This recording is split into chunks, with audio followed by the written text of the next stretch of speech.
আজকে স্পেসিফিকলি কথা বলবো ডক্টর শফিকুর রহমানকে নিয়ে। আমি আসলে তাকে নিয়ে যে সমালোচনা করে যে আসলে কথা বলবো, সেটি আসলে কখনো কল্পনা করিনি যে আসলে তাকে নিয়ে আমার মন্তব্য করতে হবে, এবং আপনারা সেটাকে কিভাবে নেবেন আমি জানি না। যদি আমার কথাগুলো যদি লজিক্যাল আপনাদের কাছে মনে হয়, তাহলে সেক্ষেত্রে অবশ্যই আমার কথাগুলো আপনাদেরকে মানার জন্য আহ্বান করব। আর যদি মনে হয় যে আমার কথাগুলো অযৌক্তিক, আনলজিক, তাহলে সেক্ষেত্রে আমার কথা মানার কোনো প্রয়োজন নেই।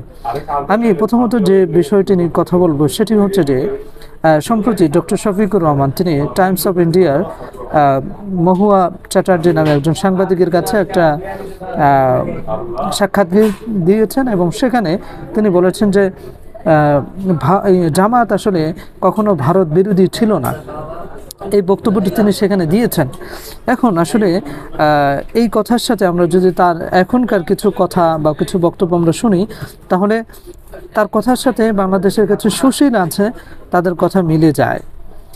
আপনার স্পষ্ট ভারতের বিরোধিতার ব্যাপারে আপনার কথা বলতে সমস্যাটা কোথায়? সমস্যাটা কোথায়? যেখানে শ্রীলঙ্কার মতো দেশ, মালদ্বীপ, নেপাল, পাকিস্তান, এদের মতো একটা দেশ, এদের মতো অনেকগুলো দেশ, তারা সরাসরি ভারতের সাথে বিরোধিতা করে রাজনৈতিক দল হিসেবে তারা ক্ষমতায় যায়। তাহলে বাংলাদেশে কেন আমাদের জামায়াতের মতো একটা দল, যারা গত 16 বছরে নির্যাতনের শিকার হয়েছে, তাদের উপরে যত অন্যায় হয়েছে, অত্যাচার হয়েছে, পুরোটাই ভারতের প্রেসক্রিপশন হয়েছে, এবং গত 16 বছরে বাংলাদেশের মানুষের উপরে ভারত যা করেছে, তাহলে সেক্ষেত্রে এখানে স্পষ্ট যে বাংলাদেশের মানুষ ভারত বিরোধী। এই যে ভারত বিরোধী হওয়ার পিছনে দায়ীটা কে? দায়ীটা ভারত নিজে। সুতরাং এখানে আপনি কেন স্পষ্ট করে বলছেন না যে আসলে আমরা ভারতের বিরোধিতা করি, কী জন্য করি, সেটা সেখানে না বলে আপনি সেখানে সুশীলতা দেখাচ্ছেন, বলছেন যে আসলে আমরা ভারতের বিরোধিতা করি না, আমাদেরকে অপ্রাসঙ্গিকভাবে উপস্থাপন করা হচ্ছে, আমাদের বিরুদ্ধে এটা অপপ্রচার করা হচ্ছে।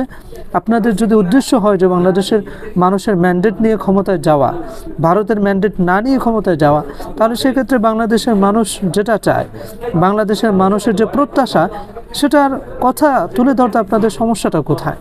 সো আমরা চাই না যে ডক্টর শফিকুর রহমান আপনি অন্যান্য সুশীলের মতো, অন্যান্য সুশীল মানুষের মতো তারা যেভাবে ইনিয়ে বিনিয়ে কথা বলে, রাজনৈতিক বিভিন্ন শব্দের দোলাচলে কথা বলে, এবং বাংলাদেশের যে মানুষের যে পারসেপশন সেটাকে উপেক্ষা করে কথা বলে, এরকম পলিটিক্যাল লিডার আমরা আপনাকে চাই না। আমরা চাই আপনাকে ভিন্ন কোনো পলিটিক্যাল লিডার হিসেবে, যারা বাংলাদেশের মানুষের কণ্ঠস্বর হবে, বাংলাদেশের মানুষ যেটা প্রত্যাশা করে, যেটা বলতে চায়, সেটা যেন আপনার মুখ থেকে আমরা উচ্চারণ সেটা দেখতে পাই।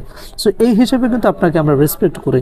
সুতরাং আপনি এখন যে বক্তব্যগুলো দিচ্ছেন, সেগুলো আসলে ভারতের যে দালালি করা, সেটাকে কিন্তু এখন কিন্তু বোঝায় আপনার বক্তব্য।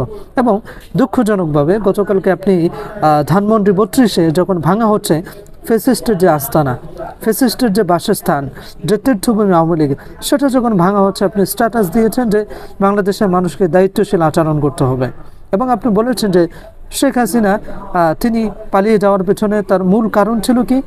তার মূল কারণ ছিল উস্কানি। না, উস্কানি না, তার পালিয়ে যাওয়ার পেছনে উস্কানি তার কারণ নয়। তার কারণ হয়েছে গত 16 বছরে বাংলাদেশের মানুষের উপরে তিনি যে অত্যাচার করেছেন, জুলুম করেছেন, সেটার জন্য ওনাকে পালিয়ে যেতে হয়েছে। ওনার শুধুমাত্র এই উস্কানির জন্য, শুধুমাত্র রাজাকার বলার কারণে ওনাকে পালিয়ে যেতে হয় নাই। গত 16 বছরে বাংলাদেশের মানুষের উপরে যে অত্যাচার করেছে, গণ অভ্যুত্থানে 2 থেকে 2.5 হাজারের মতো মানুষ যেভাবে পাখির মতো গুলি করার নির্দেশ দিয়েছে, সেটার কারণে মূলত শেখ হাসিনাকে পালিয়ে যেতে হয়েছে। উস্কানির কারণে তাকে পালিয়ে যেতে হয় নাই। সুতরাং ডক্টর শফিকুর রহমান, আপনি আপনার কথাকে আপনি উইথড্র করবেন, এবং আপনি কারেকশন করে নেন যে আসলে শুধুমাত্র তার উস্কানির কারণে শেখ হাসিনা পালিয়ে যায় নাই।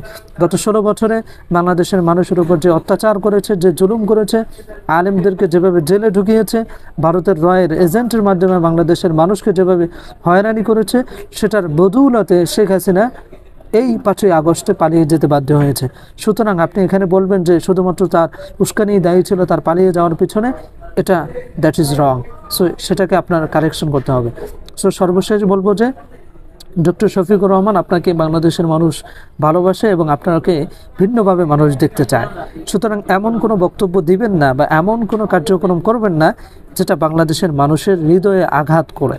সো আপনার প্রতি আমার রেসপেক্ট আছে, সেই জায়গা থেকে আমি বলেছি, আমি আপনাকে সমালোচনা করিনি, এটা হচ্ছে গঠনমূলক সমালোচনা। আপনার কিছু কথা আমার কাছে খারাপ লেগেছে, সেটা আমার ব্যক্তিগত স্বাধীনতার জায়গা থেকে আমি কথাগুলো বলেছি।